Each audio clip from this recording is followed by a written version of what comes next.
Good evening. You're watching the main news on HKIBC. I'm Chloe Feng. Here's a look at tonight's top stories. A patients group expresses concern over the 20,000 COVID jab exemption certificates that will be declared invalid. Moscow and Washington are set for another showdown after 4 Ukrainian regions vote to join Russia. And the Hong Kong stock market sinks deeper on fears of a global recession.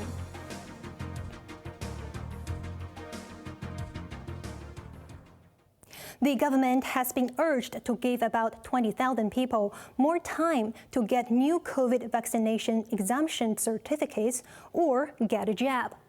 The call came after certificates issued by 7 doctors who have been arrested were declared invalid. Macy Mock reports. 7 doctors have been arrested recently for allegedly issuing certificates to exempt people from COVID jabs without examining them properly. The more than 20,000 certificates they issued for money will become invalid in 2 weeks. This has worried one person who suffers from a chronic terminal disease. He's concerned and upset because he has to spend time to look for another doctor to issue another certificate for him. It's not about money that he's going to spend or he has spent, but it is apparently so difficult to approach a doctor under the situation where other doctors were arrested, would be willing to issue a certificate to other people who are eligible to obtain. Lam added that it is difficult for people to get exemptions from public hospitals and private clinics. Private doctors have to comply with stringent guidelines or face the consequences. Lam hopes the government can offer a longer grace period for people to get exemptions or have a jab. The chairman of the Hong Kong Doctors Union, meanwhile, warned that the arrest of doctors could have an impact on healthcare. Heng Wei-learn said it would add pressure on doctors and affect their decisions on borderline cases. Maisie Mock, HKIBC. The 7 doctors who issued questionable vaccine exemption certificates have been suspended from all government subsidy schemes. These include the seasonal flu vaccine subsidy and the elderly healthcare voucher schemes. All COVID jabs distributed to their clinics will be recalled. The Department of Health said the doctors can no longer issue exemption certificates, and their cases have been referred to the Medical Council. Research by the Hospital Authority and health experts has found that Chinese medicine is beneficial to those who recovered from COVID. It reduces post-COVID illnesses and improves lung function. Joanna Ho reports. Research conducted jointly by the Hospital Authority, 3 local universities, and 7 Chinese medicine clinics has found that Chinese medicine can cure post-COVID illnesses. Clinical data collected from 150 recovered patients between September 2020 and December last year showed that they had weaker lungs than others of the same age. But those who were treated with Chinese medicine for at least 3 months performed better in a 6-minute walking test than before they received treatment. Most also saw improvements in post-COVID symptoms such as cough, shortness of breath, and fatigue. Zhao Xiangbian, the Associate Vice President on Chinese Medicine Development at Hong Kong Baptist University, said the patients were treated according to their progress in recovery. Those who didn't show a significant improvement in the first 3 months continued treatment for another 3 months.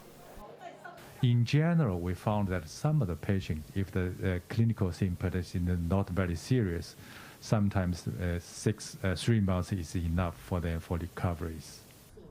The team hopes to provide Chinese medicine treatment for COVID patients in hospital and improve collaboration with Western medicine in the future. The hospital authority is ramping up Chinese medicine clinic services for those who recover from COVID. It's a massive jump from 30 to 50 consultations a day to 1,800. Some of the daily quotas are specifically reserved for the newly recovered and elderly people. Joanna Ho, HKIBC. Hong Kong has recorded another 3,911 COVID infections. All but 208 were local transmissions. Another 14 people have succumbed to COVID, while 1,850 remain hospitalized. Meanwhile, 2 toddlers suffered facial muscle weakness after receiving Sinovac jabs last week. The boy and the girl, both 2 years old, are in stable condition. The Travel Industry Council has urged the government to drop all COVID measures for arrivals to give the long-suffering tourism industry a shot in the arm. The most straightforward is that we make it the 0+0, so we don't have the kind of medical surveillance which they are restricted from enter into the restaurant, bars, theme park or museum sort of thing. So, as a tourist, if they come here for leisure, I just don't think Hong Kong would be their destination if they are not allowed to visiting all these places. Yuan hopes that the 3-day medical surveillance, which bars tourists from venues that top their list, will end before early November. She said a roadmap towards full normality is vital so that industries can make preparations, such as recruiting enough manpower, which was depleted during COVID. A casual worker has been arrested and accused of money laundering involving $370 million. The 38-year-old man is alleged to have opened 15 personal and company bank accounts in 7 banks since 2019. Customs officers claim he made 1,500 suspicious transactions. He received money from third-party personal bank accounts or shell corporations, and then transferred the cash to other personal or company bank accounts. The largest single transaction was $15 million. The man, whose savings have been frozen, has been released on bail. Overseas, Washington has threatened to impose new sanctions against Moscow if it annexes Ukrainian territory. This came after the majority of people in 4 regions of Ukraine voted to join Russia. After 5 days of voting, the results were in following referendums in 4 Russian-controlled regions of Ukraine. 99% of voters in Donetsk said they want to be part of Russia, as did 98% of people in Luhansk, also in eastern Ukraine. The southern regions of Zaporizhia and Kherson also voted by massive majorities to join Russia. In a video address to the United Nations Security Council, Ukrainian President Volodymyr Zelensky denounced the vote as a farce, a refrain echoed by his staunchest backer. The United States will never recognize any territory Russia attempts to seize or allegedly annex as anything other than part of Ukraine. We reject Russia's actions unequivocally. Russian Ambassador Vasily Nebensia rebutted claims that people were forced to vote. He said the referendums were completely transparent and were monitored by observers from 40 countries. Voters in the region, he said, were enthusiastic about being part of Russia, adding that such views would never appear in the Western media. Moscow has indicated that the 4 regions could be incorporated into Russia next Tuesday, setting the stage for Western retaliation, more sanctions against the Russians, and more military aid for Ukraine. Israeli troops have raided a refugee camp in the occupied West Bank town of Jenin, killing 3 Palestinians and wounding 9 others.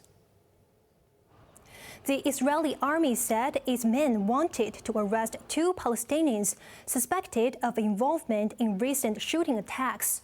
It said an explosive devices detonated when troops surrounded a house. 2 Palestinians were killed in a gunfight that ensued. Another Palestinian was shot dead when protesters confronted Israeli soldiers. A powerful storm has lashed central Vietnam, leaving more than 500,000 households without electricity. Typhoon Naru made landfall near the city of Da Nang, triggering floods and damaging homes, packing gusts of up to 130 kilometers per hour. The storm brought down power lines, uprooted trees, and ripped through billboards and rooftops. More than 200,000 people were evacuated before Naru struck. Casualties were light, with 4 people injured. The typhoon has now been downgraded to a tropical depression. It battered the northern Philippines earlier this week, killing 6 people.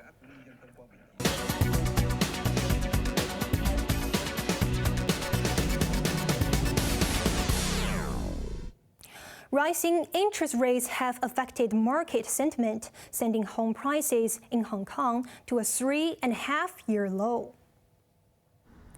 Government figures show that prices dropped almost 2.3% last month from July. The world's most unaffordable housing market took another hit after mortgage rates rose, while the economic outlook remains bleak. For the first 8 months of the year, home prices fell 6.5%, but rents rose for the 3rd straight month. Renewed fears of a global recession plunged the Hong Kong stock market deeper into negative territory. The Hang Seng Index lost 3.4% in one of its worst single-day performances in 11 years. It was another dark day for Hong Kong equities as the main benchmark plunged 3.4% to a new 11-year low. It also marked the largest single-session decline in 5 months, with 1,400 stocks slumping. The tech index also headed south, losing 3.9%. Almost all blue chips declined, with many close to 52-week lows. Gloom descended on the market as the yuan weakened further, and investors worried about a recession because of a series of interest rate hikes. Property shares were among the worst performers, with CIFI Group down a whopping 32.3% on reports that it cannot repay one of its loans on time. Country Garden was down almost 13%. A weaker pound was blamed for HSBC dropping below $40 at one stage before closing 5.8% lower, while Standard Chartered gave up 5.7%. Heavyweights were among the losers. Seiki Hutchison dropped 4% and Seiki Asset plunged 6.7%. Sunny Optical, the main iPhone 14 lens supplier, dipped 2.8% on rumors that Apple will abandon plans to boost production of its new smartphone. Another Apple supplier, Kao E-Holdings, plunged 14%. Now let's take a look at the markets. The Hang Seng Index closed down 609 points. Moving on to the top 10 active stocks, Tracker Found lost 62 cents. Tencent lost $6.80. Alibaba lost $3.20.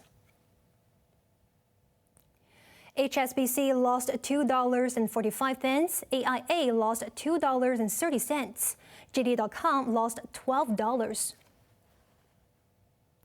Moving on to the forex trading against Hong Kong dollar, the euro is at 7.51, British pound at 8.31, and Australian dollar at 5.03. Onto the UK market, the London FTSE is currently down 65 points. The offshore yuan has fallen to an 11-year low against the US dollar. It fell to 7.2349, while the onshore yuan dropped to 7.2302, the lowest since the global financial crisis in 2008. The decline came despite efforts by the central bank to slow the pace of the yuan's slide, including by cutting the amount of foreign exchange reserves financial institutions must hold. In a bid to defend the currency's value, the authorities are also reportedly asking Chinese banks to revive a yuan fixing tool that was ditched 2 years ago. On to the weather now. It will be a mixed bag of clouds, rain, and sunshine tomorrow. Temperatures will range between 27 and 31 degrees. Now let's take a look at the weather around the world.